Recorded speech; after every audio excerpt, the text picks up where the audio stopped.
bismillahi rahmaani rahiim alhamdulillahi rabbil aalamiin wassalaatu wassalaamu ala ashrafil mursaliin sayyidil awwaliina wal aaxiriin sayyidinaa wa habiibinaa wa shafii'inaa wa nabiyyinaa wa mawlaanaa muhammadin wa ala aalihi wa sahbihi ajma'iin wa radiyallahu tabaaraka wa ta'aalaa an qutbil aarifiin wa imaami siddiqiin mawlaanaa abil abbaas ahmad ibn muhammad at-tijaani wa xulafaa'ihil muhtadiin wa ahli tariiqatihil faa'iziina ar-raabihiin ammaa ba'du. Après avoir formulé les louanges à Allah subhanahu wa ta'ala et adressé les prières et salutations sur le noble prophète Sayyidina Muhammad sallallahu alayhi wa alihi wa sallam. Inch'Allah Ta'ala, allons continuer nos séances sur le fiqh allégé et on était toujours dans le Bab al-Wudu ou Kitab al-Tahara et Bab al-Wudu, donc le livre de la purification et le chapitre des ablutions. On était toujours sur les obligations, donc furud al-wudu ou fara'idul wudu. Donc fara'idul wudu, les devoirs des ablutions. Donc qui sont ces piliers, donc ces exigences, donc ces impératifs. Euh, Parmi lesquels on avait déjà cité lors des séances précédentes l'intention et après donc an-niyya, et après rasul wajh, donc le fait de laver le visage et ghaslul yadayni ilal mirfaqayni, le fait de laver les mains jusqu'au coude. Masxur ra's, donc le fait d'essuyer légèrement donc la tête, donc de passer la main sur la tête, la main mouillée. On avait vu lors de la séance précédente qu'il faudrait que quand on a donc un turban, un amama, qui est bien attaché, donc qui est bien solide, et ou bien qu'on a pour les femmes leur voile qui est bien attaché également. Donc pas seulement euh, une forme de turban féminin attaché, mis comme ça, non, ça ne suffit pas. Même si on met, par exemple, un voile dessus, ça ne suffit pas. Il faudrait que ça soit vraiment attaché, le tout attaché. Et s'agissant maintenant d'un bonnet aussi, non, cela ne suffit pas également, parce qu'il n'y a pas de difficulté à l'enlever. Maintenant, si c'est pour les femmes, pour les hommes, le turban, vous savez, ce turban-là a des rebords. Vous avez, voilà, quand on l'attache, voilà, il y aura des rebords. Et c'est sur ces rebords-là que l'on pratique l'essuyage. C'est le fait de passer les mains mouillées là-dessus, donc on les essuie comme ça. Voilà, c'est sur ces rebords-là qu'on le fait, comme le faisait le prophète alayhi salatu wassalam. Maintenant, Inch'Allah Ta'ala, aujourd'hui, on va passer vers une autre obligation donc, concernant les ablutions. Donc, il y a le masxul ou ghaslu rijlayni ilal ka'bayni. Ghaslu rijlayni ilal ka'bayni. Donc, le fait de laver les pieds jusqu'au al ka'bayni. Euh, et donc, al-Ka'bayni, donc ce sont, oui, j'ai oublié comment on le dit en français. En fait, c'est là où quand on a deux os, comme voilà, sur les pieds, voilà, qui sont aussi comme ça, voilà. Donc, c'est ce qu'on appelle al-Ka'bayn. Donc, euh, les chevilles, voilà, ce sont les chevilles, voilà, exactement. Exactement, voilà. Donc, c'est donc les chevilles. Et quand on lave donc nos pieds jusqu'aux chevilles, c'est ça, donc c'est ce qu'il faudrait faire et ça fait partie des obligations. Pourquoi? Parce qu'Allah subhanahu wa ta'ala, en énumérant en nous donnant la description des ablutions, quand il dit dans ce fameux signe coranique qui est dans la sourate Al-Maïda, ce fameux signe numéro 6, Allah subhanahu wa ta'ala dit يا أيها الذين آمنوا إذا قمتم إلى الصلاة فاغسلوا وجوهكم وأيديكم إلى المرافق وامسحوا برؤوسكم وأرجلكم إلى الكعبين. Donc, il dit, ô vous qui avez véritablement cru et donc avez placé votre sécurité, votre sûreté à Allah subhanahu wa ta'ala, Si vous vous levez vers l'office de la prière, lavez-vous le visage, puis les mains, et les mains jusqu'au coude, et là, donc là, de même que les mains jusqu'au coude, et passez les mains, donc essuyez-vous la tête, donc avec les mains mouillées, et il dit wa arjulakum, et lavez-vous le, les pieds. Voilà. Lavez-vous le pied, il a le ka'bayni jusqu'aux deux chevilles. Et donc, c'est ce qui nous montre que le fait de laver les pieds jusqu'aux chevilles fait partie des obligations des ablutions. D'ailleurs, c'est ce qui a été rapporté par tous les hadiths que les Sahaba radiallahu ta'ala ont relaté et ont raconté donc, concernant les ablutions du prophète sallallahu alayhi wa sallam. Ils décrivent tous que le prophète sallallahu alayhi wa sallam lavait ses pieds jusqu'aux chevilles. Et donc, ça fait partie des obligations. Le prophète sallallahu alayhi wa sallam ne l'a jamais délaissé. Et d'ailleurs, dans le fameux hadith du Bédouin, que le prophète sallallahu alayhi wa sallam avait demandé de faire les ablutions comme Allah subhanahu wa ta'ala lui a enseigné, tawadda kama amaraka Allah, il lui a dit, Waqsil rijlayka ila al-ka'bayn, et lave donc tes pieds jusqu'aux chevilles. Et donc, c'est ce qui montre que c'est une obligation. Bon, donc ça, c'est dans la sunna. Et dans l'ijma, donc les savants, le consensus communautaire aussi, montre que c'est une obligation. Pourquoi? Parce qu'il y a l'unanimité des savants en ce qui concerne cela. Comme l'a rapporté des grands savants comme l'imam Abu Bakr ibn al-Mundhir, comme l'imam al-Mawardi, comme l'imam al-Nawawi et d'autres, rahmatullahi, ala al-jami'. Maintenant, ici, on a certaines questions à traiter par rapport aux pieds. Il y a par exemple le fait de laver le pied. Bon, on parle là on parlera par rapport au khuf. Mais avant de parler au khuf, on va parler de certaines questions parce que al-Ka'bayni, donc ce sont les deux chevilles, parce que les chiites, eux, ne considèrent pas les Ka'b comme les chevilles. C'est quoi? Pour eux, al-Ka'bayni, c'est les talons, alors que non, ce sont les chevilles. Et, et la preuve, c'est le hadith de Sayyidina Abdullah ibn Zubayr ibn al-Awwam radiyallahu anhu, qui est dans le Sahih de l'imam Bukhari, rahimahullah, qui dit que nous, quand on faisait la prière, le prophète sallallahu alayhi wa sallam nous mettait donc soufoufan, donc en rang. Et il dit, ويلصق كعبنا كعب الآخر. Et donc, oh, comment on parle, nos chevilles se touchaient, en fait, étaient côte à côte. Donc, nos chevilles, les chevilles de chacun étaient touchées le cheville de l'autre. Donc, ils étaient côte à côte. Et donc, c'était comme ça qu'on mettait les pieds. Donc, ce qui veut dire que ce n'était pas les talons, parce que les talons ne peuvent pas se toucher et se mettre côte à côte lorsqu'on est en rang. Et de toute façon, il y a l'unanimité des savants. Et d'ailleurs, la langue arabe, quand il parle d'Al-Ka'bayn, c'est Al-Ka'b, c'est les chevilles. Et on les appelle les chevilles, Al-Ka'bayn, parce qu'ils ont cette forme cubique. Ka'b, c'est cubique. Cube, Ka'b. Vous voyez? Même dans l'entendement, cube, Ka'b. En fait, c'est pour cela la Kaaba, on l'appelle la Kaaba, parce que c'est une forme, elle a cette forme cubique. Donc, et donc les chevilles, comme Kawa'iba Atraba. Vous voyez, quand Allah subhanahu wa ta'ala parle des femmes du paradis, il dit Kawa'iba. Donc, et il parle donc de cette forme cubique de leur poitrine. Donc, c'est ça, c'est pour ça qu'on les appelle les Kawa'ib. Voilà, le pluriel des femmes aux poitrines à la forme, donc, de forme cubique.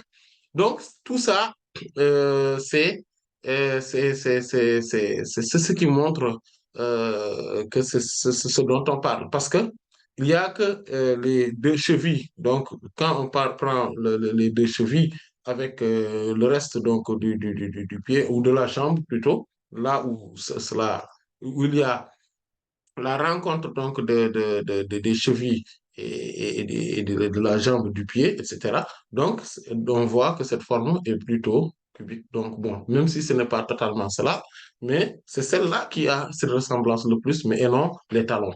Et à partir de ce moment-là, donc, le câble, c'est cela.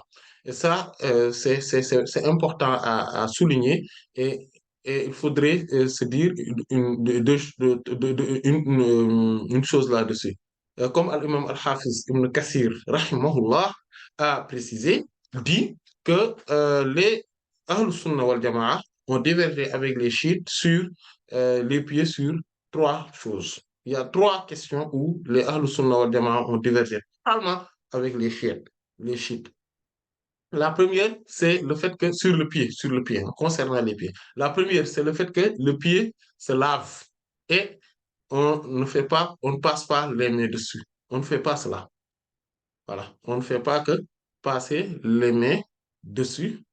Mais parce que pour les chiites, les pieds, on ne les lave pas, on passe juste les mains dessus.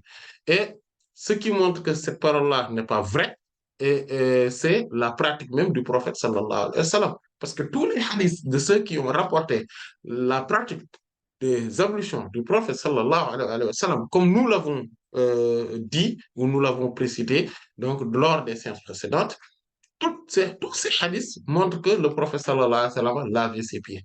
Ça, c'est une chose. Y compris le hadith de Sayyidina Ali, karamallahu wajhahu, donc qui est dans les sunans, notamment dans le sunan de l'imam An-Nasa'i, rahimahullah, où c'est rapporté de manière plus large. Mais c'est rapporté dans d'autres sunans, comme le sunan de l'imam Abu Dawud al-Sijistani, rahimallahu al-jami'. Et donc, le fait de laver donc, les pieds, c'est ça, alors que les chiites, eux, ils se basent sur cette récitation donc, du signe coranique, Wamsahu bi ru'usikum wa arjulikum ila al-ka'bayn. Et ils disent que, Allah subhanahu wa ta'ala dit, Wamsahu bi ru'usikum, passez les mains mouillées, donc, et essuyez donc vos têtes, wa arjulikum et vos pieds. Il a le Kaaba jusqu'au talon pour eux, ce n'est pas les chevilles, donc, etc. Donc, ça montre que ce n'est pas, euh, cette parole-là n'est pas en fait, pour eux, ils se sont basés sur ce signe coranique-là, parce qu'en fait, il faudrait retenir, et Inch'Allah, Ta'ala, on va en parler, la plupart des Qurra, donc des récitateurs du Coran, eux, ils disent wa arjulikum. En fait, il y a wa arjulakum aussi, comme cela est rapporté par donc Nafi', donc avec ces deux Qurra, ces deux plutôt récitateurs, donc avec les versions, hein, les riwayas, voilà. Donc Nafi', Ibn Amir, et il y a aussi Al-Kisa'i, et il y a Hafs. Donc, Hafs, Al-Asim, pas Shoba. Bon, donc, Shoba, qui lui aussi a rapporté d'Asim, lui a dit wa arjulikum. Donc, en fait, à part donc Hafs, donc dans la récitation, dans la lecture d'Asim, donc Hafs, et il y a Al-Kisa'i, Ibn Amir et Nafi', donc, eux qui récitent donc wa arjulakum. Sinon, tous les autres récitateurs, lecteurs, eux récitent wa arjulikum. Et selon cette récitation qui est plus répandue, wa arjulikum, wamsahu bi ru'usikum wa arjulikum, ils se basent là-dessus pour dire que donc les pieds, on ne les lave pas, mais on passe les mains et donc dessus. Et ça, c'est faux à plusieurs d'égards pour plusieurs raisons. Donc, la première raison, c'est le fait que le prophète sallallahu alayhi wa sallam nous l'a montré. Et c'est lui l'interprète donc, du Coran. C'est lui-même le Coran personnifié. Donc, si lui, il pratique le Coran de cette manière-là, donc cette parole d'Allah subhanahu wa ta'ala, il l'a mis en pratique, mais sous cette forme-là, cela veut dire que c'est cette forme-là qui est à adopter. La deuxième chose, c'est que quand il a dit cela, Allah subhanahu wa ta'ala, il a dit il al Ka'bayn jusqu'au cheville. Alors que à chaque fois qu'il dit wamsahu bi aydikum wa arjulakum minhu, par exemple, quand il parlait du tayammum, donc il a dit wamsahu bi wujuhikum wa aydikum minhu. Il faut passer donc les mains donc vous avez qui ont touché cette terre, ou donc en tout cas ce dont vous faites, la matière avec laquelle vous faites les ablutions sèches. Donc, il a dit, Wamsahu bi wujuhikum. Voilà. Essuyez-vous ou passez les mains donc sur vos visages, ou aydiyakum et vos mains. Donc, il n'a pas donné de délimitation par rapport à ça. Alors que quand il parle donc de lavez-vous, quand il parle de wa arjulakum, donc c'est sous cette version-là coranique, wa arjulakum, donc c'est ce qui veut dire arjulakum, cela cela est lié, voilà, est lié à farsilu, laver. Quand il dit farsilu wujuhakum wa aydiyakum ila al-marafiq, il dit wa arjulakum également. Donc, c'est pour cela que cette lecture avec arjulakum et non arjulikum, donc arjulikum avec la fatha sur le lam, donc c'est cette forme de lecture qui montre que il faudrait le laver. Euh, et, euh, et aussi le fait que quand on essuie tout simplement. Mais quand on passe les mains mouillées, tout simplement. Mais alors que quand il s'agit de laver, il faudrait vraiment laver jusqu'à un lieu bien précis et déterminé. Pourquoi maintenant, si quelqu'un dit, mais pourquoi le visage? Il a dit, lavez-vous le visage et il n'a pas donné de délimitation. La réponse est la suivante. Parce que tout simplement, le visage est délimité elle-même. C'est pour cela. Alors que la main, c'est-à-dire est composée donc des mains de l'avant, du bras et de l'avant-bras. Et ici, donc, on parle justement donc des mains jusqu'au coude. Donc, par rapport au lavage, il a bien précisé, donc c'est la délimitation. Alors que si c'est dans le tayammum, on fait que les mains tout simplement. Voilà, les mains, tout simplement, et c'est délimité. Maintenant, mais on passe partout. Maintenant, si on mouille notre main et on veut le faire passer sur nos pieds et jusqu'au talon seulement, maintenant, il faudrait donc faire passer les mains comme avec la tête de partout, donc sur le pied. Et ça aussi, il y a un problème de logique là-dessus. Mais en tout état de cause, la pratique du prophète sallallahu alayhi wa sallam suffit largement comme argument et il n'a fait que ça. Et si quelqu'un d'autre nous pose la question suivante, et la version de la lecture, donc de la plupart des récitateurs ou des lecteurs du Coran, qui disent, lisent Wamsahu bi ru'usikum wa arjulikum, donc avec la kasra sur le lam. Donc, comment vous allez répondre? Qu'est-ce que vous allez répondre par rapport à cette parole et qui semble tendre vers la thèse ou l'opinion des chiites? La réponse est la suivante. Primo, il faudrait savoir que la première forme de lecture nous donne raison.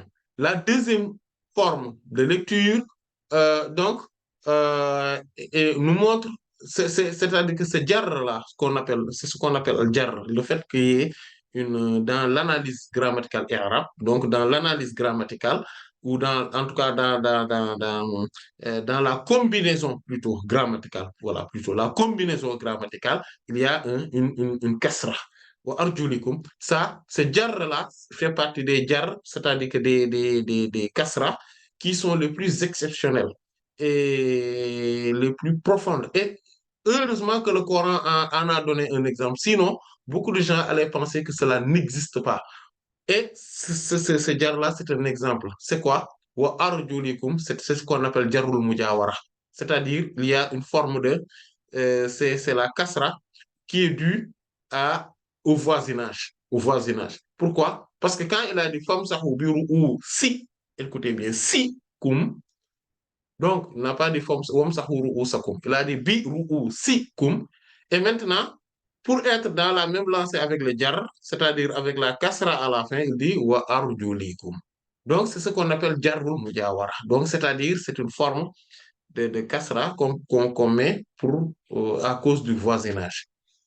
Bon, après, ça, peut-être si vous ne comprenez pas ce que je viens d'expliquer en matière de grammaire, ce n'est pas trop grave parce que tout simplement, mais les grammairiens vont comprendre ce que je suis en train de dire. Euh, Donc, il y a cette forme de... Parce que beaucoup ne l'apprennent pas. Moi, j'ai vu quelqu'un qui a appris en grammaire, qui a appris beaucoup, en tout cas, qui a un très bon niveau en grammaire et qui n'a jamais appris cela.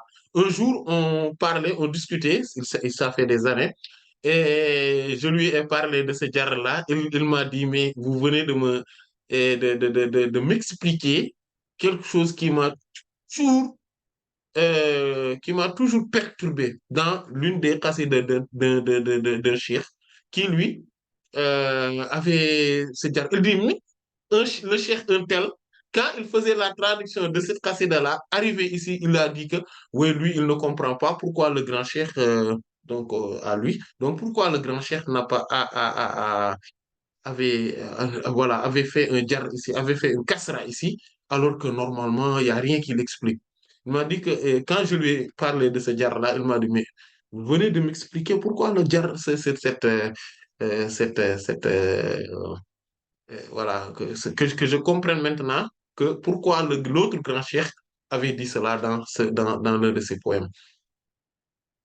Et donc, et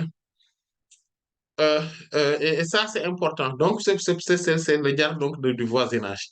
Euh, Maintenant, la cassera donc due au voisinage.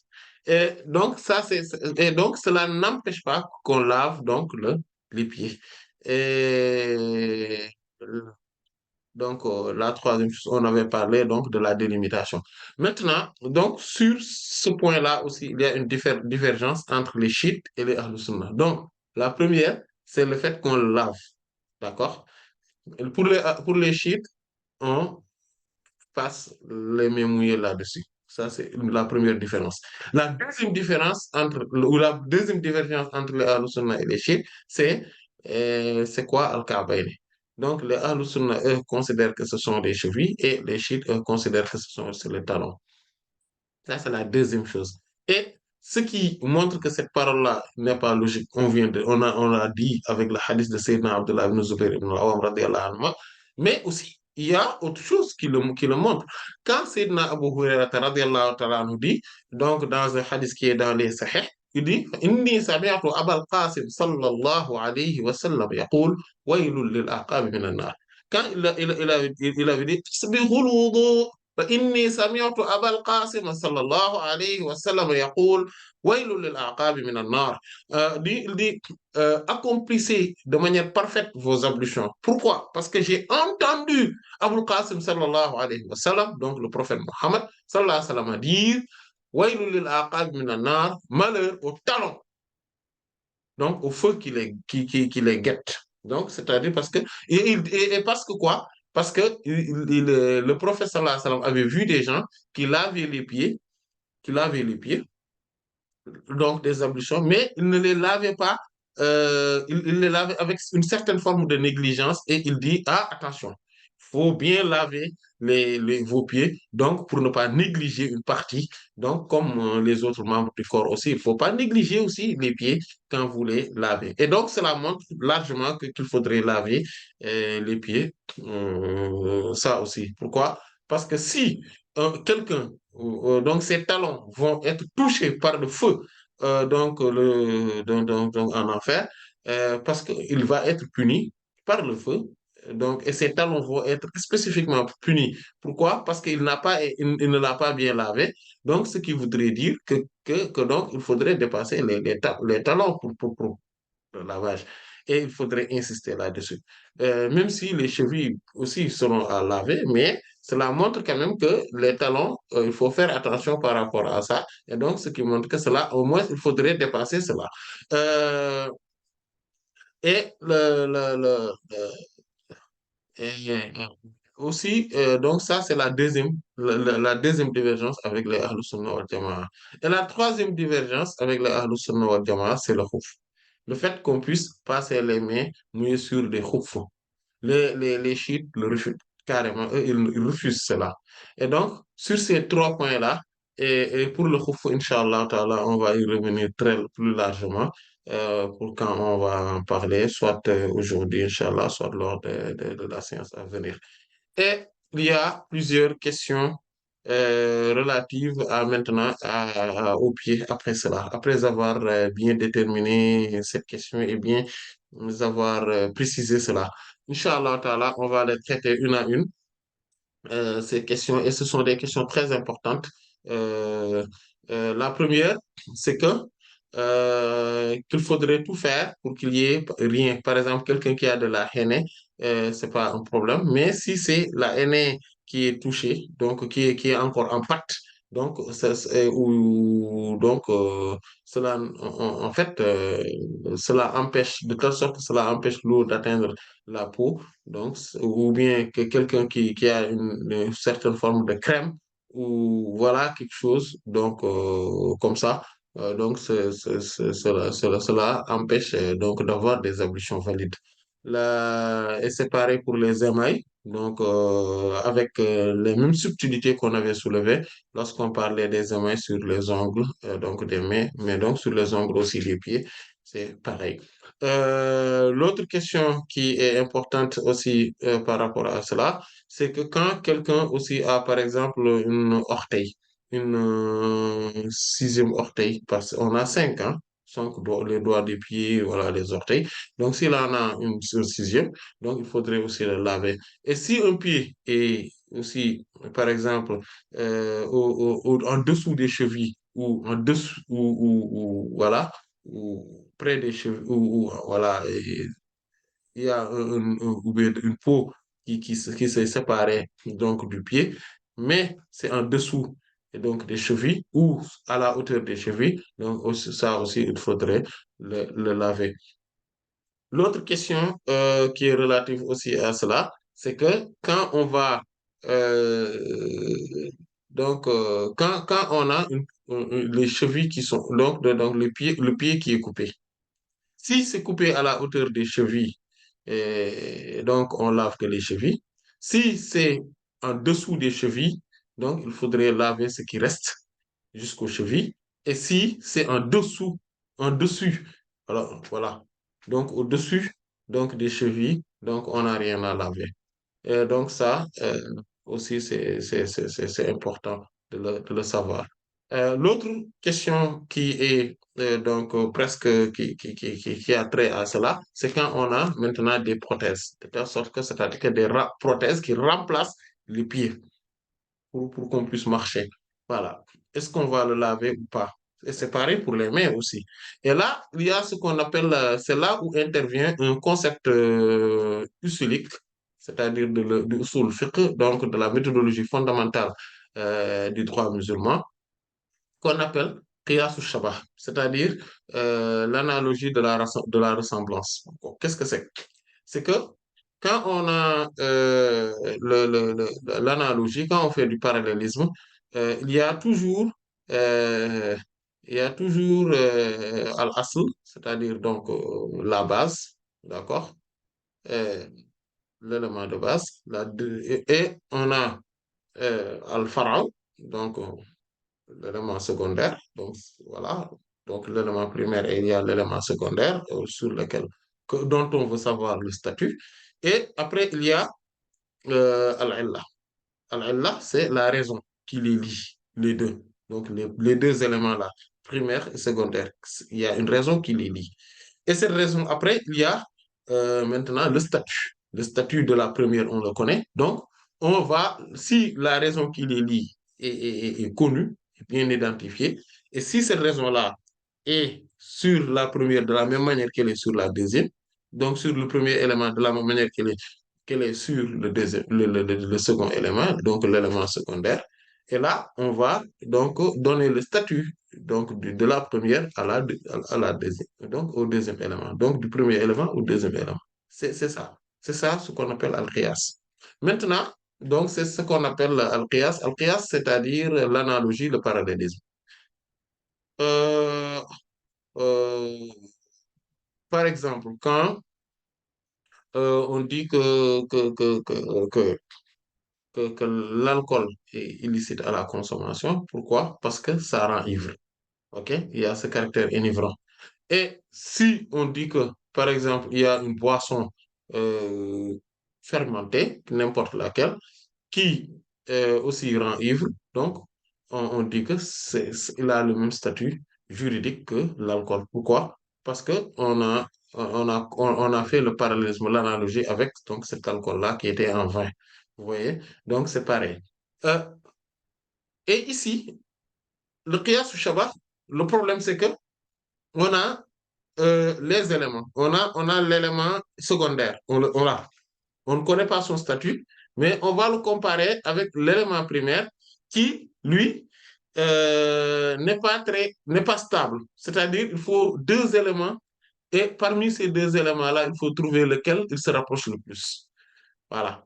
Par exemple, ici, les prothèses donc des mains et des pieds. Si on regarde l'angle donc de l'usage donc du fait qu'il s'accroche donc à notre corps, etc. Donc il ressemble aux mains et aux pieds. Donc il est là pour les remplacer. C'est Badaloun Menhuma. Donc il est là pour les remplacer. Voilà. Et donc il joue les mêmes rôles.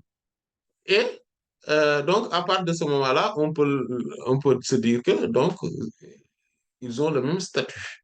Mais sauf que le souci, c'est que ce n'est pas un corps. Ce n'est pas un corps. Donc, ils ressemblent sur ce plan-là plus donc aux vêtements, donc aux manches des vêtements ou aux chaussures, etc. Et maintenant, donc, et ça, on ne les lave pas. Voilà. Et donc, sur ce plan-là, il ressemble plus à ça. Donc, parmi ces deux-là, quelle est celle qui ressemble le plus? C'est ce qu'on appelle l'analogie de ressemblance, Qiyas ou Shabbat. Il faudrait regarder sur ce qu'on est entré, sur la question qui nous concerne, à quoi cela s'approche le plus.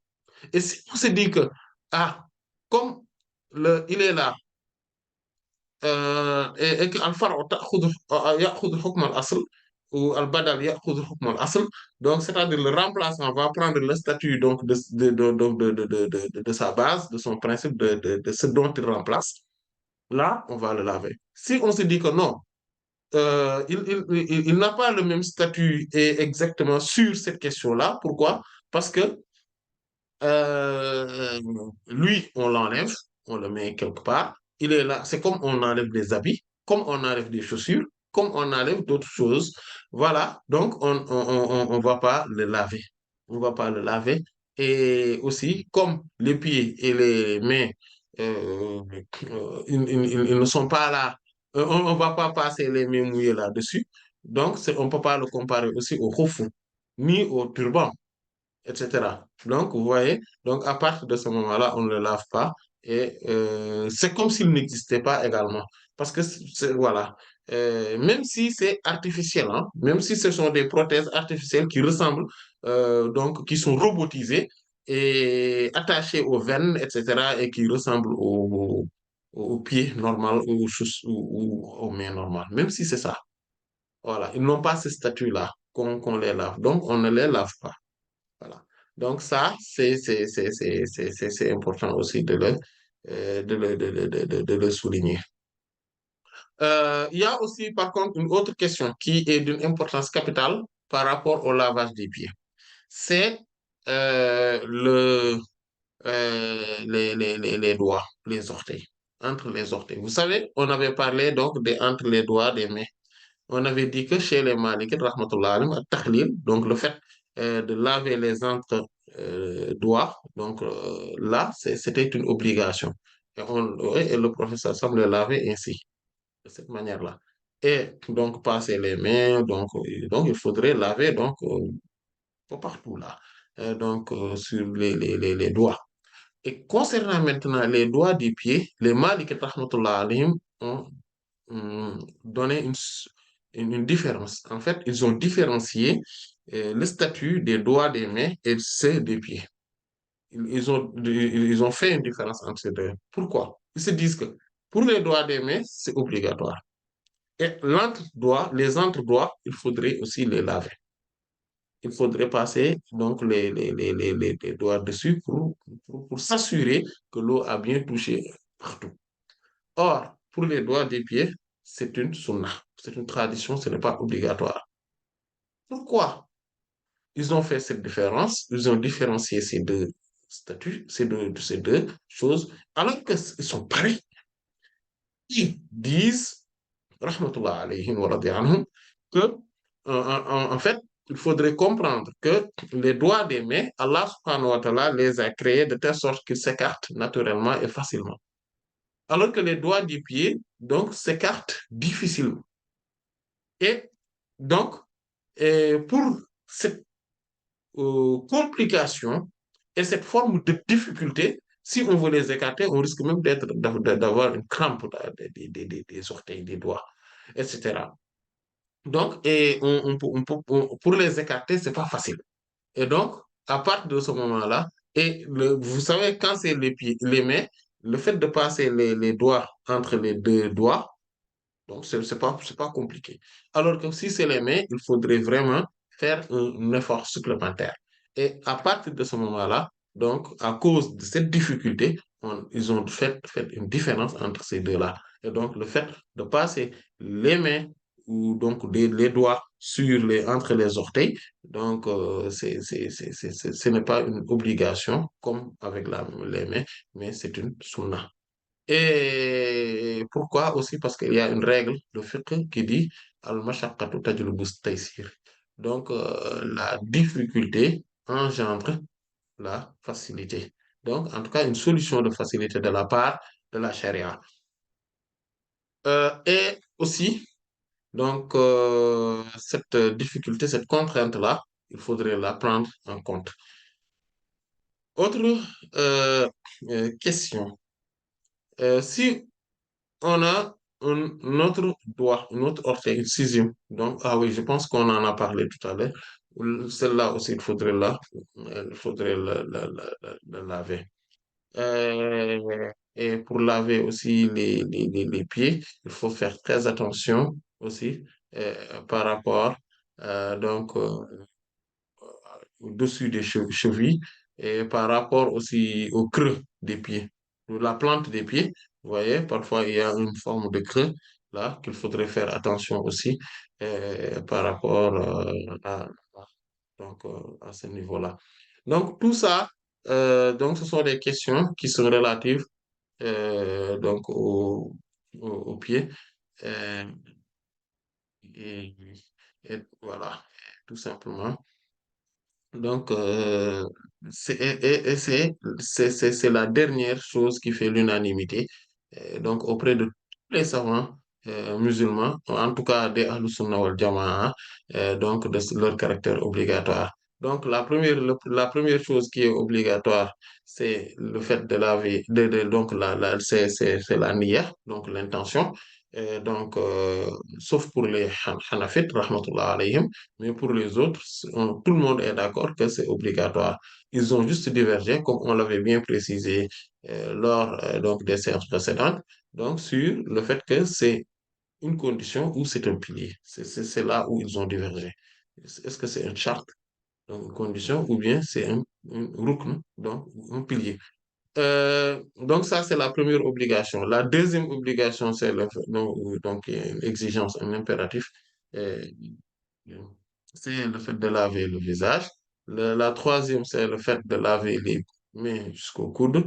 La quatrième, c'est le fait de faire passer les mains euh, donc mouillées sur la tête. Et la cinquième, donc qui est la quatrième pour les Hanafites, d'accord? Rahmatullah alayhim, c'est le fait de laver les pieds jusqu'aux chevilles. Par exemple, pour les Hanafites, rahmatullah alayhim, il n'y a que ces quatre-là qui sont obligatoires dans les ablutions.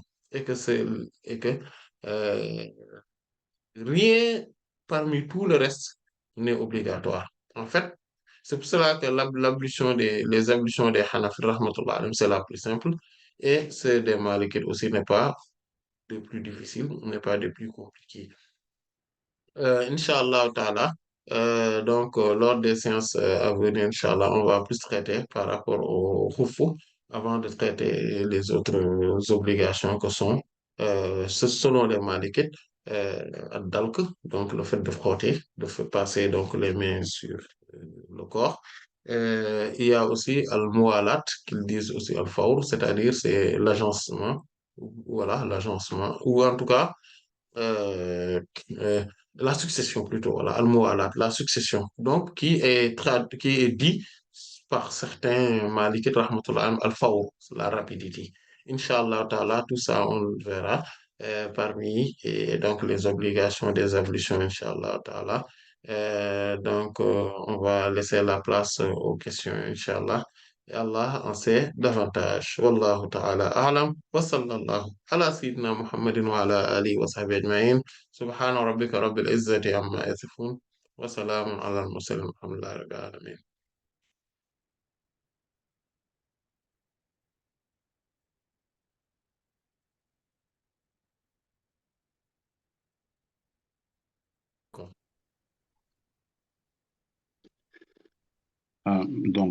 Pour la question du jour, la personne, elle demande quelle est la différence entre laver ses pieds et passer les mains mouillées dessus, comme le font les chiites. Est-ce le frottement ou pas?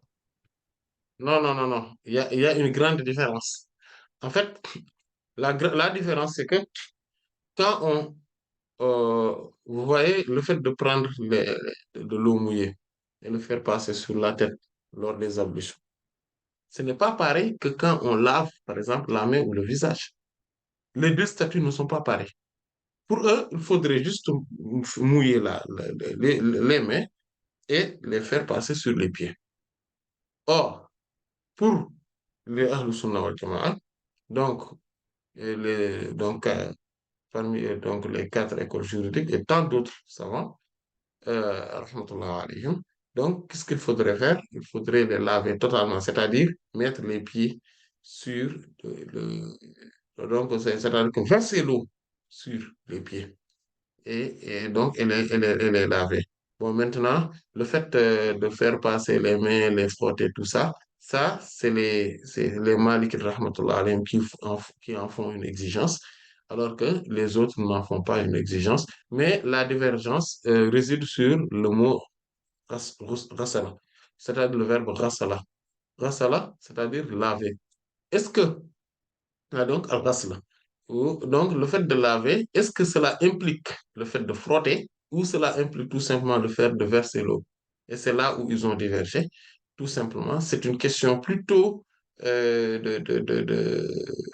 Donc, c'est vrai que ça a un impact juridique, mais même les Malikites, rahmatullah alayhim, par exemple, acceptent que quelqu'un qui, prend, par exemple, passe sa main quelque part, par exemple, si quelqu'un faisait ses ablutions, par exemple, il mettait par exemple, il est dans l'eau, dans la piscine, par exemple.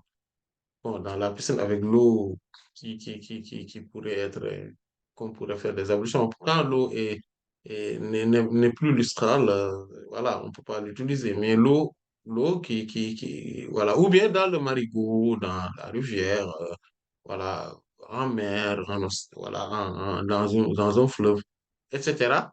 Et, qui, par exemple, au lieu de laver le visage, fait ses ablutions à l'intérieur de l'eau. Au lieu de laver le visage, par exemple, il tourne sa tête, de telle sorte que c'est assuré que l'eau, et qu'il est resté pendant un bon moment dans l'eau.